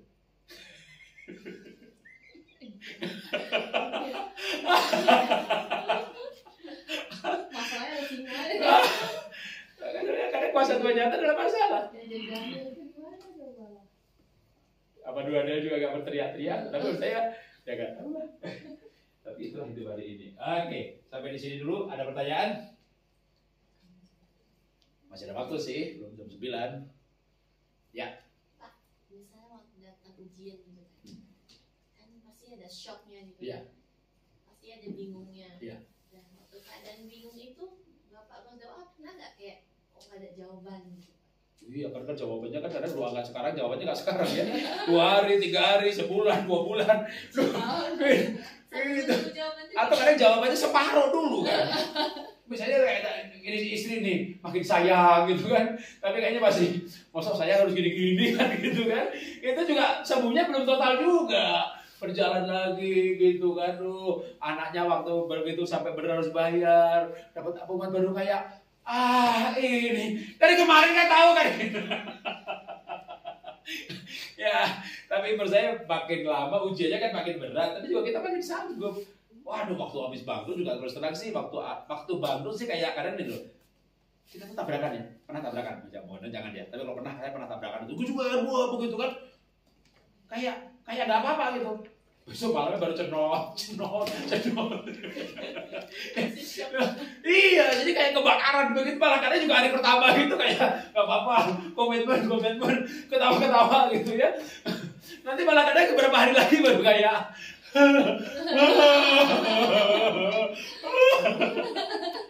nah yang ini nggak diceritain nih, yang ini. Kita tuh mau yang ini Pak, karena kan yang sesuai dengan kita. Ya kan? Makanya bagusnya pertanyaan begitu ya. Iya, kayaknya kayaknya nggak ada kayak kita Pasrah gitu ya. Ada, aduh, kadang udah Ada gini-gininya gitu. Iya kita juga gitu ya. gitu. Berapa hari kemudian ya masih kayak nangis lagi. Ini saya aja begitu habis kita doain apa begitu ya berapa minggu kemudian, berapa bulan kemudian mau keluar rumah kayak takut gitu, masih traumanya itu masih pokoknya itu kadang doa lagi gitu kayak dia. Terus itu kan sampai kita begitu sampai ke Surabaya, mamanya bilang itu kan juga nggak besok itu 2-3 bulan itu. Jadi sebelum saya tahu cinta yang mahal itu 3 bulan. Nah, selama 3 bulan itu loh Pak. Mau diceritain hari pertama begini, kedua Iya, begini, iya. akan selesainya. Panjang nanti. butuh 3 bulan gitu. Iya, kita butuh 3 bulan tuh Bapak tuh ngapain gitu loh. Nangis, sama nggak rasanya gitu. Aduh, tapi bener. Nangis nyungsep, nangis doa sampai nyungsep gitu Iya. tiap hari. Soalnya anakku sekolah bayarin gimana Tuhan? Nah, ini realitanya. Bener-bener Sampai benar-benar drosar. Aduh, nangisnya itu ya kayak bener lagunya yang Balaku Tadawa Melihat itu panjang. Iya. Aduh, begitu udah baru tuh pertamanya lagu Terus nanti akhirnya lagunya hatiku Iya. percaya. Tuhan Ya, selalu ada musik sendiri banget. Ya kan lagu ini nih, waduh. Ini kalau sudah cerita ujian selesai nih. Sebelumnya kan, waduh, lagu Ya kan? Iya, Lagu lah. Satu, karena Bapak orang pilihan Tuhan Pak. Makanya apapun yang terjadi sama Bapak tidak melebihi kemampuan Kemampuan. Bapak. semua kita pilihan loh, iya. Enggak, karena Bapak orang Iya. pilihan lain Pak. Ada beberapa orang yang dipilih. Kan pilih presiden nggak banyak Pak. Di suatu negara presiden cuma satu Pak. ujiannya beda level ya. Bukan, semua orang sanggup mau jadi presiden. Mengapa ada pilpres Pak? Semua kan pada mau jadi Akan presiden dipilih Pak. gitu. Tapi ada orang pilihan cuma satu Pak. Dan itu tidak melebihi kemampuan Tuhan. Yes, sudah janji. betul. Karena tuh Bapak bilang, orang pilihan. Makanya kalian banyak. karena Kayak bilang Nina. aku menghajar orang yang aku kasihi. Iya. Aduh, selamat Pak. Jangan itu enggak. Semua orang bisa. Kalau sadar sih tidak mikir, kalau nggak sadar, tolong. Enggak tolongnya juga Ujiannya beda. pakai tolong juga. Jadi kan makanya kan dari lagu walau ku tak dapat melihat itu ke Tuhan menolongku itu panjang gitu kan. Aduh Tuhan, walau ku tak dapat melihat. Satu-satu. Semua Iya. orang kan Itu menjadi- juga lagu diriku itu. Pak, berarti yang kayak dikasih cobaan gitu terus merasa dirinya nggak sanggup bunuh diri itu berarti kayak Depresi. benar-benar kehilangan sama Tuhan hubungannya gitu. Ya, tidak ada penguasa. Atau juga mungkin nggak dapat pembimbing, Ya, nggak pernah ketemu Dia orang nggak yang tahu bimbing jalan, gitu jalannya kan. nggak tahu. Makanya ya kasihan, makanya orang itu kan kalau kita nggak punya, nah dulu saya tuh gini loh, saya tuh ngalamin camp kayak begini nih. Jadi lahir baru 82, langsung ikut camp-camp seperti ini, langsung bahkan dibina pemuritan. Pak Abri Hadi itu yang guru saya itu, yang sekarang di WTC yang jemaatnya puluhan ribu, itu kakak rohani saya dampingin saya hampir 3 tahun. Lalu pada itu juga saya damping orang lain 2-3 tahun. Yang dulu kita muridkan, wah sekarang jadi gembala, jadi pendeta, jadi hamba Tuhan semuanya. Cuma saya aja kan pendeta. Dapat nggak punya gelar gitu ya. Tapi dulu kita ngalamin pemuridan begini, intensif lagi. Habis camp begini terus pemuridan itu cuma satu guru muridin 4-5 orang aja. Kasih PR, kasih tugas suruh nolong orang, kasih hafalan gitu. Kasih tugas kehidupan, suruh tugas pelayanan, suruh tugas bagi-bagi makanan. Aduh, itu 3 tahun bayangin. 3 tahun didampingi namanya kelompok pemuridan. Maka saya prosesnya kan panjang gitu kan. Tapi begitu udah dapat bahannya pun juga pelajaran ini loh yang panjang itu tuh sekolah kehidupannya ini. Maka saya kasih tema sekolah kehidupan. Gak ada berhentinya. Berhentinya kapan? Waktu nanti di wisuda aja mati. Tapi mati itu jadi nggak takut karena mati itu namanya wisuda kehidupan istilah saya. Ini hidup ini sekolah kehidupan. Waktu wisuda lulus dan nggak perlu takut udah. Kematian itu kan cuma pindah dari hidup yang kelihatan pada hidup yang tidak kelihatan. Bahkan hidup bersama dengan Tuhan sebenarnya. Kan Tuhan bilang, ya nanti ketemu di Firdaus kan begitu langsung. Tapi kalau udah Firdaus udah keyakinan sebenarnya. Di mana sebenarnya ada Firdaus, ada Siul, ada Hades. Jadi yang beda percaya, nanti tempat tunggu kebangkitan itu tempatnya beda.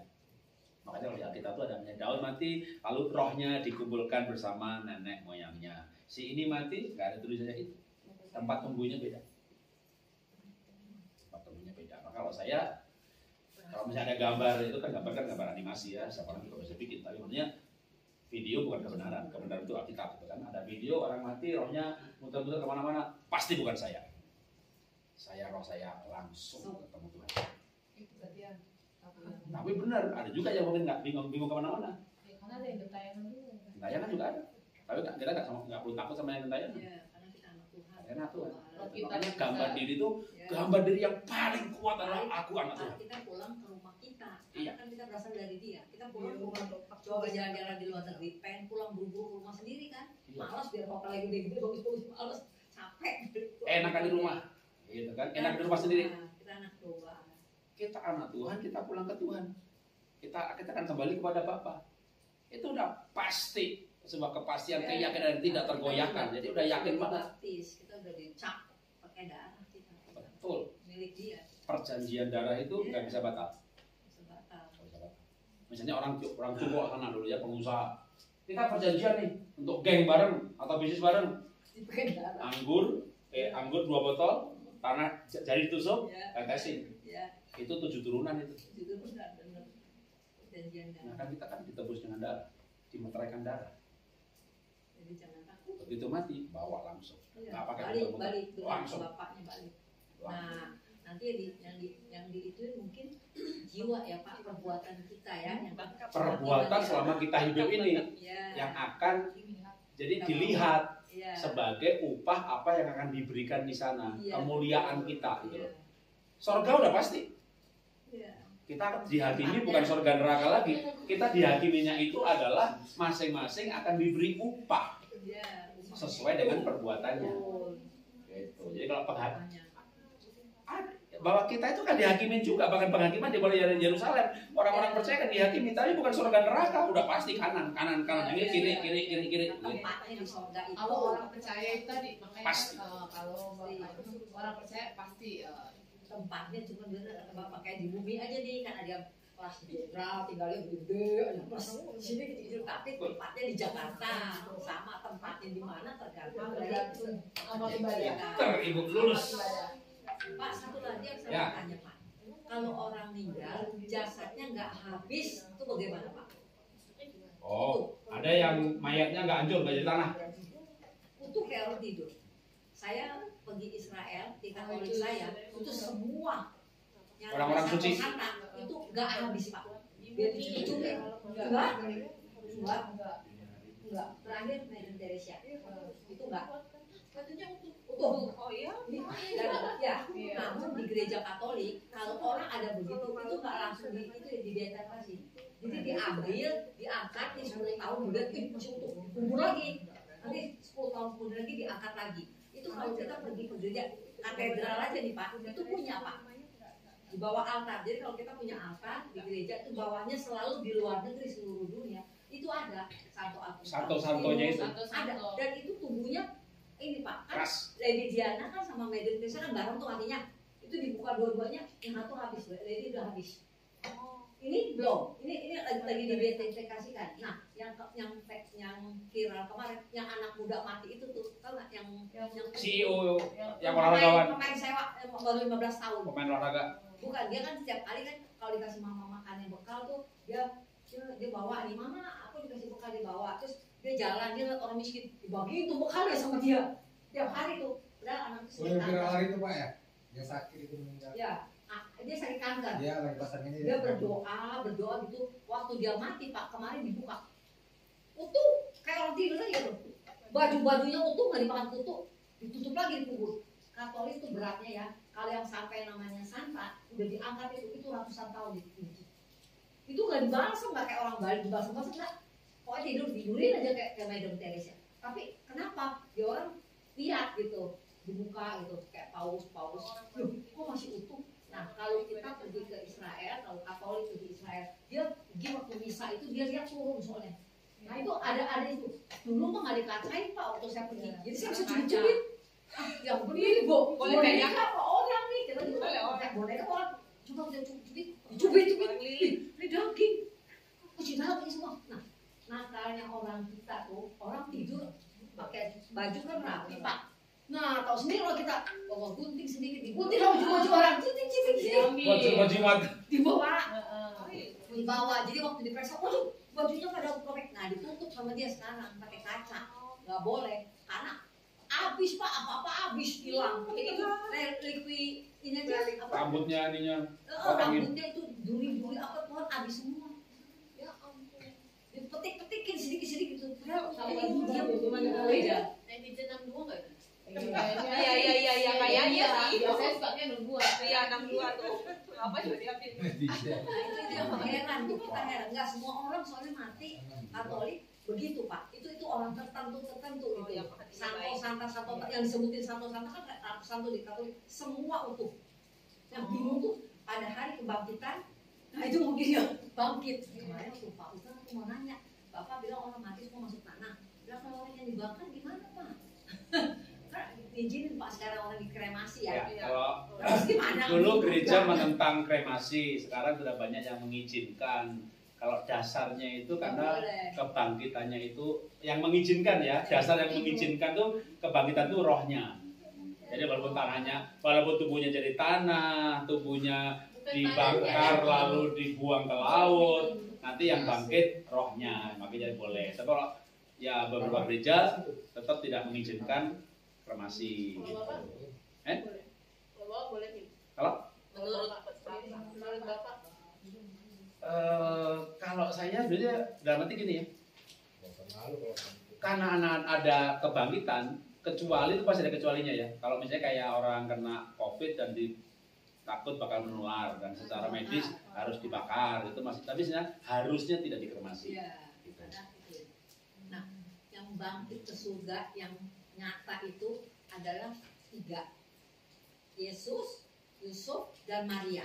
Kalau Maria itu setelah bangkit ke atas, kan dicari sekarang nggak ada jasadnya Siti Maria itu. Waktu dia turun Pak ke Lourdes itu, orang yang nemuin dia itu masih hidup. Jadi waktu kita tur, kita ketemu sama anak yang 3 itu, yang dia waktu dia kan pergi, dia kan pada doa gitu. Itu Bunda Maria itu. Nah dia hidup itu, Santa Lucia. Jadi umur sudah hampir 90 lebih Pak. Jadi ditanya waktu itu sama kita kan dipanggil tuh di gereja. Nah, kamu benar lihat ibunya Tuhan Yesus? Benar dia bilang. Saya lihat benar.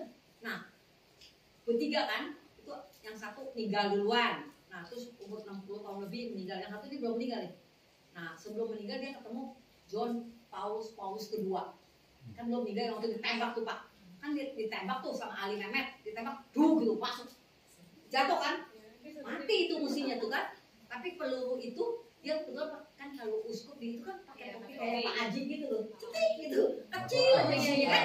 Nah, peluru itu cuma nangkring di atas sininya. Tung. Tapi dianya udah tuh Pak dalamnya.